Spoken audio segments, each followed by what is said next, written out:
Good morning ছাত্ৰ ছাত্ৰীসকল। আজি আমি ক্লাছ 3 EVS চেপ্টাৰ 9 আলোচনা কৰোঁ। চেপ্টাৰ 9টোৰ নাম হৈছে দৈনন্দিন জীৱনত পানী। সাঁতোৰ এটা কওঁ মোৰ ৰূপ তিনিটা, সাধাৰণ অৱস্থাত মই জুলীয়া, চেঁচা হ'লে হওঁ মই গোটা, উতলিলে উৰি যাওঁ ভাৱ হয়, ভাবি চিন্তি চোৱা মই বাৰু কোন হয় কোৱা। এতিয়া কি বুলি কোৱা হৈছে? মোৰ ৰূপ তিনিটা। তিনিটা ৰূপ কাৰ বুলি কোৱা হৈছে? পানীৰ, হয় নাই? যেতিয়া আমি সাধাৰণ অৱস্থাত পানী কি দেখো? জুলীয়া দেখো, হয় না? পানী যেতিয়া পানী চেঁচা হয় তেতিয়া কি হৈ যায়? গোটা হৈ যায়। যেনে আমি ফ্ৰিজত পানী ভৰাই ৰাখো, হয় নাই? তেতিয়া কি হয়?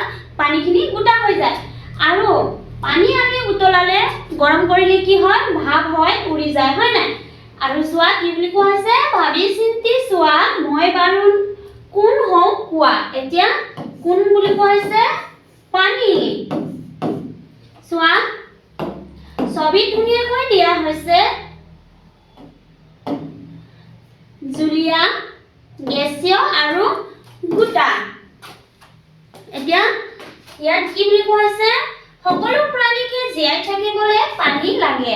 পানী নহ'লে গছ-গছনিও জীয়াই থাকিব নোৱাৰে। সেইবাবে পানীক জীৱৰ প্ৰাণ বুলি কোৱা হয়। এতিয়া সকলো প্ৰাণীকে জীয়াই থাকিবলৈ কি লাগে বুলি কোৱা হৈছে? পানী লাগে, হয় নাই? গছ-গছনিক পানী লাগে, মানুহ জীয়াই থাকিবলৈ পানী লাগে, বা জীৱ-জন্তু জীয়াই থাকিবলৈ পানী লাগে, হয় নাই? তাৰপিছত কি বুলি কোৱা হৈছে? সেইবাবে পানীক কি বুলি কোৱা হয়? জীৱৰ প্ৰাণ বুলি কোৱা হয়।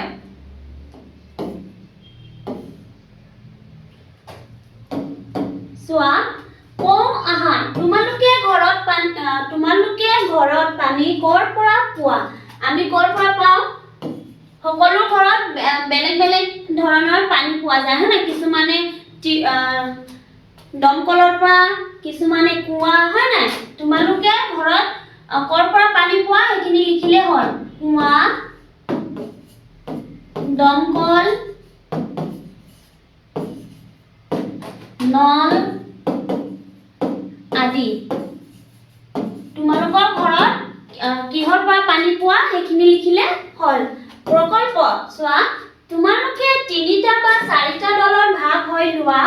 এতিয়া বিদ্যালয়ৰ ওচৰত থকা যিকোনো 3 ঘৰ মানুহৰ ঘৰলৈ যোৱা। তেওঁলোকে পানী ক'ৰ পৰা পায় সেই বিষয়ে জানি এখন তালিকা প্ৰস্তুত কৰা। শিক্ষকে ছাত্ৰ-ছাত্ৰীসকলক সহায় কৰিব। এতিয়া এয়া হৈছে তোমালোকৰে কাম। চোৱা ঘৰ, তোমালোকৰ বিদ্যালয়ৰ ওচৰত 3টা ঘৰলৈ যোৱা। তেতিয়া তাত সুধিবা যে সিহঁতসকলে কিহৰ পৰা পানী পায়, হয় নাই? প্ৰথম ঘৰ হৈছে বা কুঁৱা বা দমকল, হয় নাই? দ্বিতীয় ঘৰত নল আৰু তৃতীয় ঘৰত দমকল। তোমালোকে সুধি ধুনীয়াকৈ উত্তৰটো লিখিলে হ'ল। মই এনে দেখুৱাই দিছো, এনেদৰে পাবা।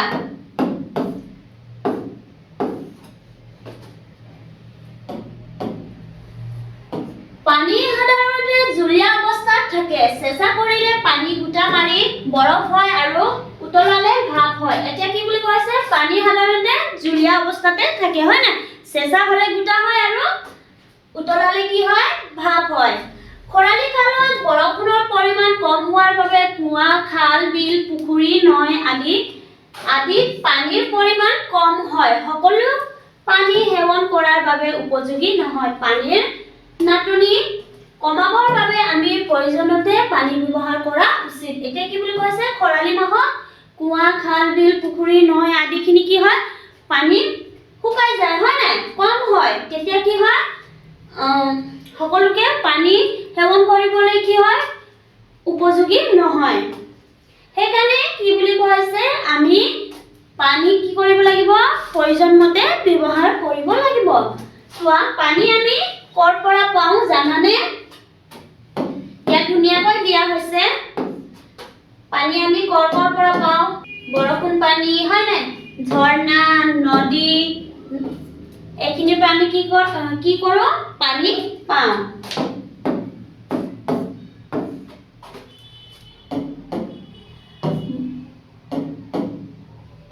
বৰষুণ, খাল, বিল, পুখুৰী পুখুৰী, হ্ৰদ, নদ-নদী, জান-জুৰি, সাগৰ, মহাসাগৰ আদিৰ পৰা আমি পানী পাওঁ। আমি ক'ৰ পৰা পানী পাওঁ বুলি কোৱা হৈছে? বৰষুণ, খাল, বিল, পুখুৰী, হ্ৰদ, নদ-নদী, জান-জুৰি, সাগৰ, মহাসাগৰ আদিৰ পৰা আমি কি পাওঁ? পানী পাওঁ, হয় নে? চোৱা, ইয়াত কুঁৱা আৰু দমকল দিয়া হৈছে।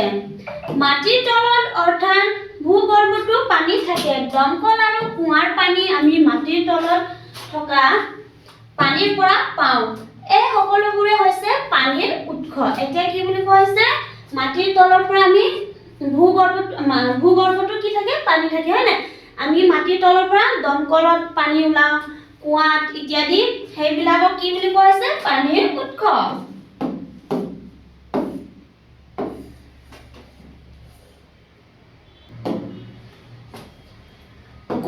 আহা, প্ৰথমতে আছে ওপৰৰ ছবি কেইখনত পানী কি কামত ব্যৱহাৰ কৰা দেখিছা? এতিয়া চোৱা, আমি কি কামত পানী ব্যৱহাৰ কৰা দেখিছো? খাবলৈ ব্যৱহাৰ কৰিছে, গা ধুবলৈ ব্যৱহাৰ কৰিছে, জুই নমাবলৈ ব্যৱহাৰ কৰিছে, হয় না? ফুলত দিবলৈ ব্যৱহাৰ কৰিছে, কাপোৰ ধুবলৈ ব্যৱহাৰ কৰিছে আৰু বাচন বৰ্তন ধুবলৈ ব্যৱহাৰ কৰা হৈছে।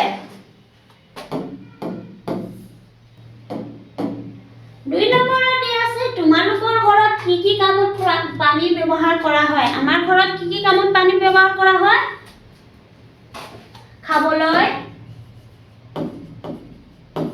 খাবলৈ, গা ধুবলৈ,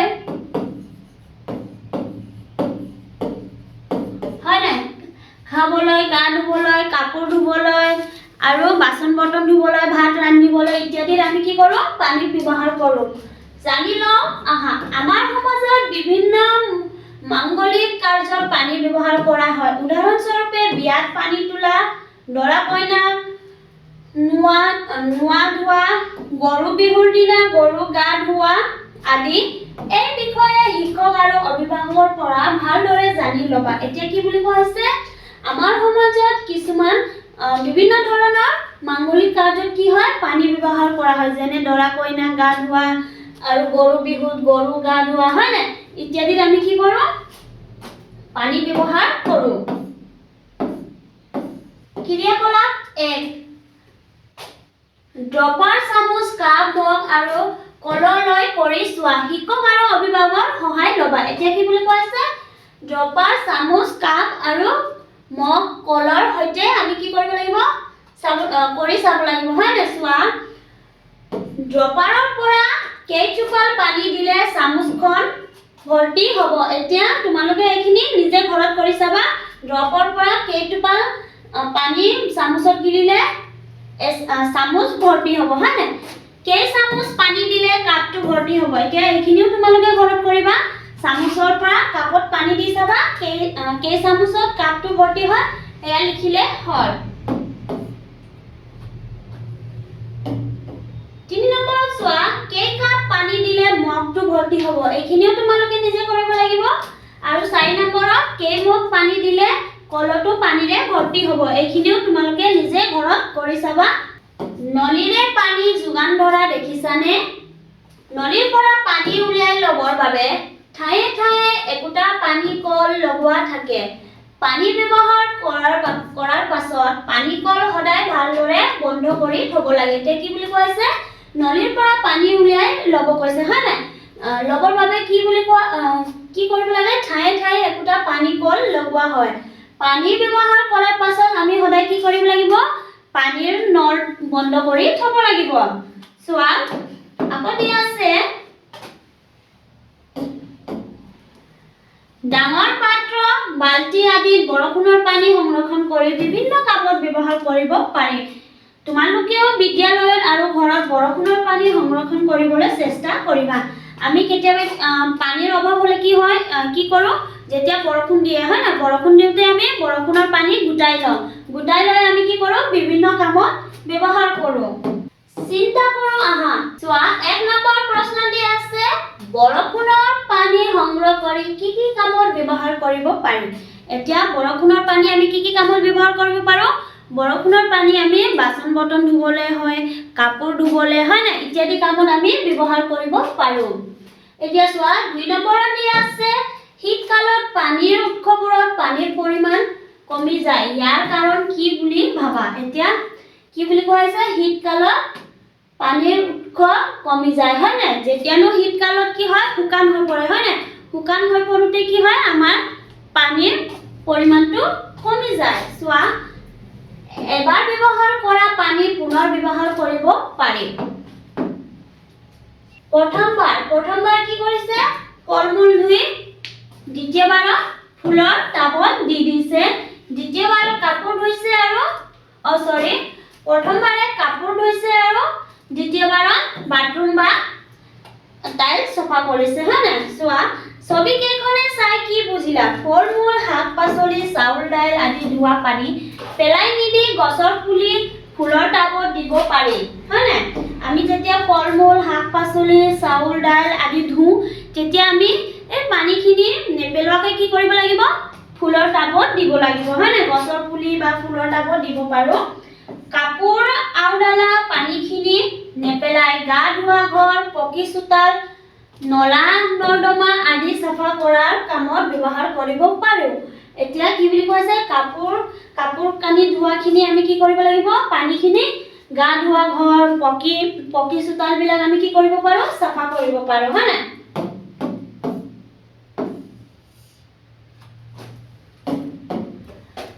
লিখো আহা পানী কল খুলি বন্ধ নকৰাকৈ এৰি থৈ অহাটো উচিত নে যদি নহয় কিয় লিখা এতিয়া এইখিনি তোমালোকে লিখিবা মই কৈ দিছো পানী কল খুলি বন্ধ নকৰাকৈ এৰি থৈ অহাটো উচিত নহয় কিয়নো আমি পানীৰ প্ৰয়োজন মতে ব্যৱহাৰ কৰিব লাগিব হয় না পানীৰ নলটো খুলি থলে কি হ'ব আমাৰ পানী এনে লোকচান হৈ পৰিব আৰু আমি কেতিয়াবা পানীৰ অভাৱত আমি পানী বিচাৰি নাপাওঁ তেতিয়া আমাক কি হয় এই আমি যিমান প্ৰয়োজন লগা পানী হয় সেইখিনি আমি ব্যৱহাৰ কৰিলে আৰু থাকি যোৱা পানী আমি কি কৰিব পাৰো পিছত ব্যৱহাৰ কৰিব পাৰো প্ৰকল্প ৩-৪ জনীয়া দলত ভাগ হৈ লোৱা প্ৰতিটো দলে পানীৰ অপচয় ৰোধ কৰাৰ বিষয়ে একোটাকৈ স্লোগান লিখি পোষ্টাৰ প্ৰস্তুত কৰা দূষিত পানী খোৱাৰ ফলত নানা ধৰণৰ বেমাৰ হ'ব পাৰে সেইবাবে খোৱা পানী বিশুদ্ধ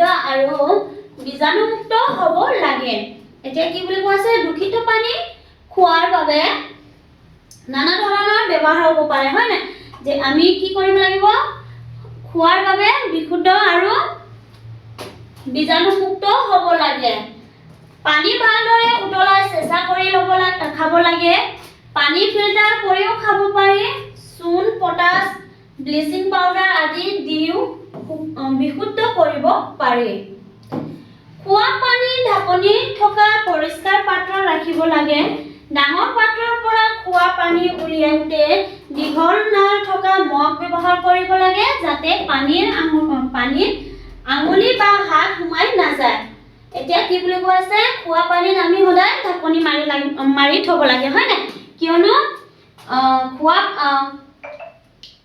ডাঙৰ পাত্ৰত খোৱা পানী উলাবলৈ আমি কি কৰিব লাগিব এখন নাল থকা মগ ব্যৱহাৰ কৰিব লাগিব ক্ৰিয়াকলাপ 2 তলৰ ছবি কেইখন ভালদৰে চোৱা কোনখন ছবিয়ে পানী দূষিত হোৱা বুজাইছে সঠিক বাকচৰ ৰাইট চিন দিয়া চোৱা এতিয়া ইয়াত কি বুলি কৈছে পানী কোনখিনি ছবিয়ে পানী দূষিত হোৱা বুজাইছে হয় না এই ছবিখনত চোৱা পানী কি কৰিছে গা ধুইছে কাপোৰ ধুইছে হয় না এইখিনি কি কৰিছে পানী দূষিত কৰিছে 2 নম্বৰ কি আছে মাইক বাজি আছে এইটো আমাৰ পানীৰ লগত জড়িত নাই চোৱা 3 নম্বৰত এয়াও পানী দূষিত কৰিছে আমি কি কৰিব লাগে নলা পুখুৰী আদি আমি সাফা কৰি থব লাগে হয় নাই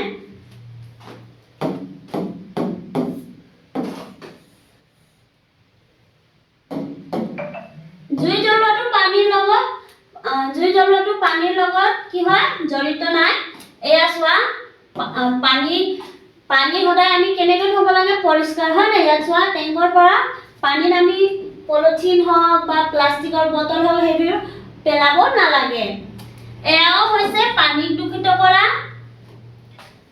চোৱা পানী কেনেদৰে দূষিত নোহোৱাকৈ ৰাখিব পাৰি প্ৰথমতে আছে খোৱা পানীৰ উৎসৰ চাৰিওফালে শুকান আৰু পৰিষ্কাৰ হ'ব লাগে 2 নম্বৰত দিয়া আছে পুখুৰীত গা ধোৱা, বাচন বৰ্তন বা কাপোৰ ধোৱা, গৰু ম'হক গা ধোৱা আদি কাৰ্য কৰিব নালাগে। 3 নম্বৰত দিয়া আছে কল কাৰখানাৰ পৰা ওলোৱা আৱৰ্জনা, গেলা পচা বস্তু, নলা নৰ্দমাৰ পানী আদি পুখুৰীৰ বা নদীত পেলাব নালাগে। এইখিনি হৈছে পানী দূষিত নোহোৱাকৈ ৰাখিব পাৰি, হয় নাই? লিখো আহা, তোমালোকৰ ঘৰৰ পৰা বিদ্যালয়ৰ ওচৰত পুখুৰী থাকিলে ইয়াৰ পানী দূষিত নোহোৱাকৈ কেনেদৰে ৰাখিব পাৰি সেই বিষয়ে 3টা বাক্য লিখা। এইখিনি তোমালোকৰ নিজৰ কাম। তোমালোকে বিদ্যালয়ৰ ওচৰত পুখুৰী থাকিলে তোমালোকে কি কৰিবা? ইয়াৰ পানী দূষিত নোহোৱাকৈ কেনেদৰে ৰাখিব পাৰা ইয়াৰ 3টা বিষয় লিখি ল'বা, নাইবা ইয়াৰ পৰাও তোমালোকে লিখিব পাৰা। এতিয়া আমি আহো অনুশীলনী প্ৰশ্নলৈ। প্ৰথম প্ৰশ্ন আছে উত্তৰ লিখা। ক নম্বৰত দিয়া আছে কি কামত আমি পানী ব্যৱহাৰ কৰো? উত্তৰত আমি লিখিম যে পানী আমি ব্যৱহাৰ কৰো প্ৰথমে খাবলৈ, গা ধুবলৈ, কাপোৰ ধুবলৈ, ভাত ৰান্ধিবলৈ আৰু বাচন বৰ্তন ধুবলৈ আদি, হয় নাই? ইত্যাদি কামত আমি কি কৰো? পানী ব্যৱহাৰ কৰো।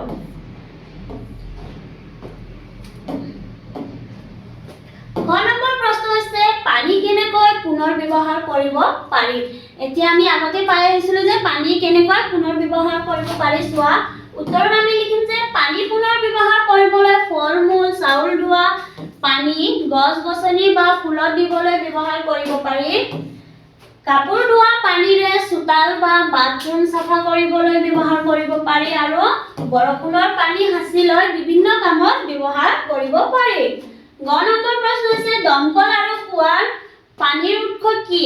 উত্তৰত আমি লিখিম যে দমকল আৰু কুঁৱা দুয়োটাৰে পানীৰ উৎস হৈছে ভূগৰ্ভস্থ পানী। 2 নম্বৰ প্ৰশ্ন হৈছে খালী ঠাই পূৰ কৰা। ক নম্বৰ প্ৰশ্ন দিয়া আছে পানী জীৱন বুলি কোৱা হয়। খ নম্বৰ প্ৰশ্ন হৈছে পানী উতলালে কি হয়? উত্তৰত আমি লিখিম যে পানী উতলালে বিশুদ্ধ হয়।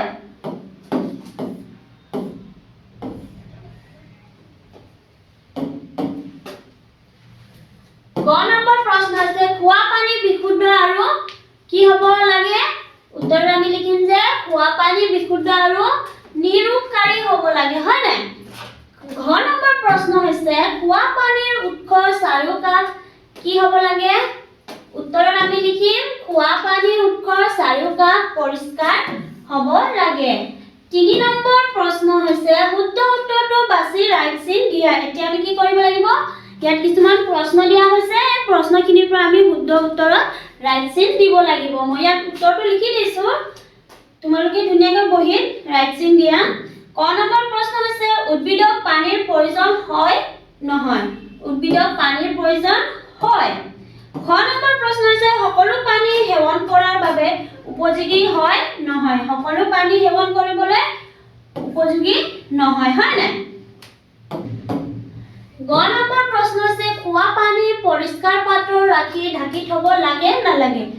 লাগে। খোৱা পানী আমি সদায় কি কৰিব লাগে? পৰিষ্কাৰ পাত্ৰত ঢাকি থব লাগে, হয় নাই? ঘ নম্বৰ প্ৰশ্ন হৈছে এবাৰ ব্যৱহাৰ কৰা পানী পুনৰ ব্যৱহাৰ কৰিব পাৰি নোৱাৰি? পাৰি, কিয়নো আমি চাউল ধোৱা, ফল-মূল ধোৱা পানী ফুলৰ টাব আদিত দিব পাৰো, হয় নাই? 4 নম্বৰ প্ৰশ্ন হৈছে পানী দূষিত নোহোৱাকৈ ৰাখিব পৰা 2টা উপায় উল্লেখ কৰা। উত্তৰত আমি লিখিম যে পানী দূষিত নোহোৱাকৈ ৰাখিব পৰা 2টা উপায় হ'ল 1 নম্বৰ পুখুৰীত গা ধোৱা, বাচন বৰ্তন বা কাপোৰ ধোৱা, গৰু ম'হক গা ধোৱা আদি কাৰ্য কৰিব নালাগে। 2 নম্বৰত লিখিম যে কল কাৰখানাৰ পৰা ওলোৱা ধোৱা, আৱৰ্জনা, গেলা পচা বস্তু, নলা নৰ্দমাৰ পানী আদি পুখুৰী বা নদীত পেলাব নালাগে। ছাত্ৰ ছাত্ৰীসকল আজিৰ ক্লাছটো আমি ইয়াতে সামৰণি মাৰিছো। ধন্যবাদ।